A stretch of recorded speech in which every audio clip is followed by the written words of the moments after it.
on YouTube out here doing things in the garage, and this time we're addressing a problem here. This is my stupid MTD mower, and with the infamous, oh come on, now you're not going to focus. Right there you can see the steering gear, kind of, maybe, if it would focus a little. Anyway, that's the steering gear, and you can see the metal on there.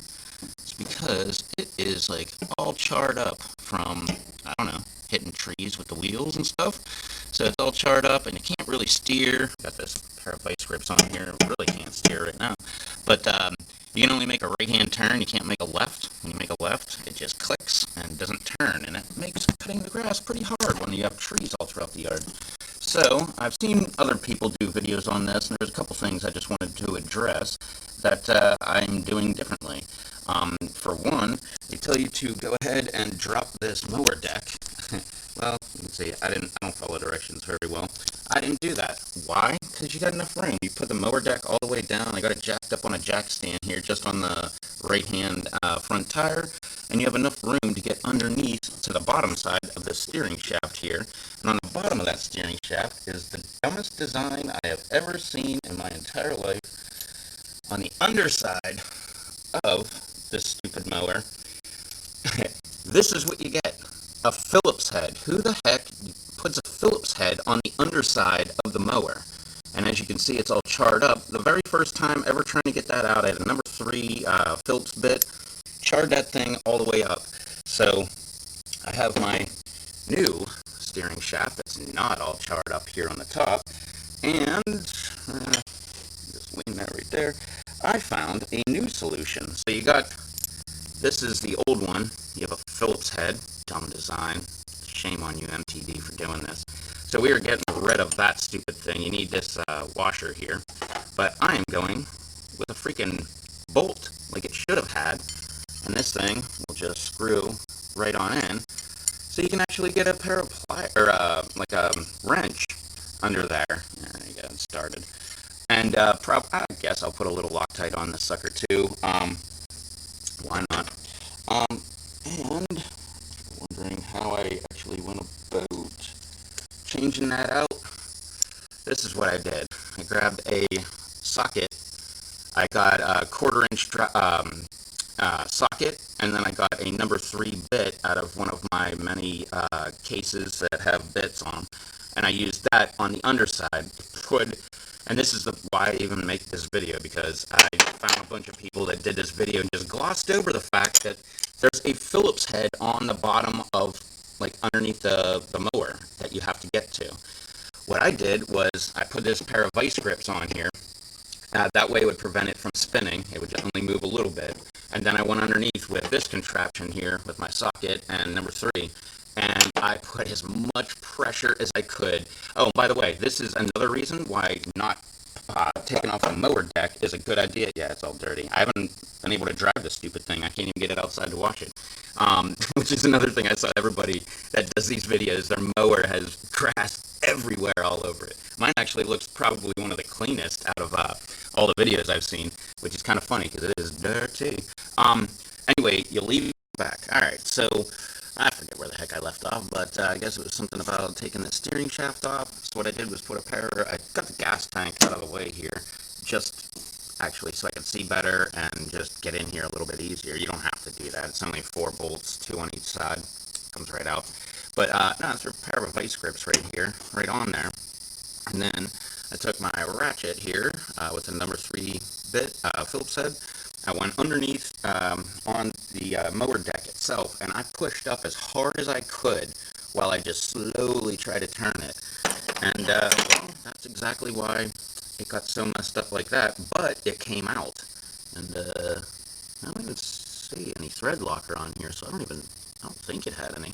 I'm going to put some on before I put it back. Well, I'm not putting this back on. I'm going to put this bolt on there. Another thing that I tried underneath was a pair of vice grips with a nut driver, 1/4-inch nut driver with a Phillips bit. That's not a number 3. Actually, maybe that is number 3. No, I think it's a number 2. But that's how I got that off. And then the rest of it's just straightforward. There are 3 bolts here that hold this steering shroud on. those 3 bolts there, they hold the steering shroud on, and 1 bolt in here to hold the steering wheel in. And I already took that out. And yeah, after that, it's pretty straightforward. You just pull that sucker straight on out of there and put the new one back in. The only other weird thing, it's not exactly that weird, but let's get this out of the way, is down here under the steering shaft. So that would be like right here. You have this nut, and it has, well, it's not a nut, it's just a bushing. And with the hex head, I guess, that actually has a hex head cut out in the, you can't really see, it's all dark, in the, where the steering shaft goes down into. So that holds it still, and then it pivots on here, and then underneath you have your washer that comes on. But that's it. So you don't have to drop the mower deck. That was the whole reason for making this stupid video, because I found you don't need to remove the steering deck, or the steering deck, the mower deck there, just to replace this steering shaft. You do need a lot of luck. It's hard. Where did I put, there's that. I was going to take these vice grips and go in underneath and try to grab a hold of this stupid screw. Couldn't get any grip on there at all. Well, it's also been suggested to me, like, easy outs. I've never had a good thing with easy outs. You're better off with a pair of vice grips. Easy outs have never worked for me. Maybe I'm just not using them right. Maybe it's maybe I'm just an idiot. But so anyway, that's it. I wish I knew what kind of bolt this was. But yeah, I'll give you one more thing that I was thinking, and that is this bolt right here. That's the one that came out of the steering wheel, and that one was thread locked. Well, can you see that? Yeah, you can still see some thread locker on there. So an idea I was going to do, if I couldn't find this bolt right here, was instead of putting the stupid Phillips head back into here, I was going to put this into the steering wheel, just reverse them, because it's both the same thread. And then I was going to take the one for the steering wheel and put that one, not the washer, but just the bolt, and put that in the bottom. That way it's easier to take off, because these steering shafts are known for being all screwed up and not working, well, messing up. So I'm going to go ahead and do that. And then one more thing I need to do, where the heck is it? They're just behind me.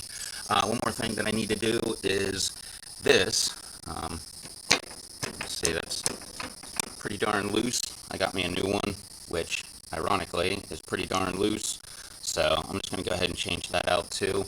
And hopefully we correct all these steering problems. So let me do that. Grab another battery for my camera, because this is going to die, and check back in after I get that stuff replaced. Alrighty, it's all back together. Gas tank's back where it's supposed to go. I don't think you can even see down there, but the steering shaft is in, steering wheel is on, and this is what the old one looks like. How charred up that thing was. So, and now, instead of my clicking, I can actually use the steering wheel. So that's pretty cool. Alright, well that's it. Oh yeah, and I also put my tie rod on. And that one was really, really simple. I don't remember what size nut it was, but just take the nut off. How are you going to align it? It's a lawnmower, man. It drives on grass. I don't really care about alignment that much as long as it's close. So what I did was I loosened the lock nut, and I just backed it off like a quarter thread, just to make sure that I could spin this tie rod off. I could, so I moved this nut right back so it was up against it, and then I unscrewed the tie rod. Put the new tie rod on, and when it got to here, I just backed it off just like a quarter turn or half turn, and then got it lined up so it was straight up and down so it would fit in there, and then tighten down the nut. That's good enough, man. It's not a car. And yeah, all these tires probably need replacing sometime anyways. So anyway, that's it. Doing some steering stuff. It seems pretty damn tight. I thought I was going to have to adjust, which you can't see, and I took my flashlight in. But this gear in here, you can actually adjust it. So you can, it's like a gear, kind of like fingers like this. And you can actually adjust it this way and that way. I thought I was going to have to adjust it more into the gear, but no, it's right where it needs to be. So we should be good to go. So, alright, I'm going to go fire this thing up and take it for a test run and cut some grass, I guess. Alright. Thanks for hanging out and doing all that fun, happy social media stuff down below. Leave a comment, and I'll catch y'all on the next one. Later.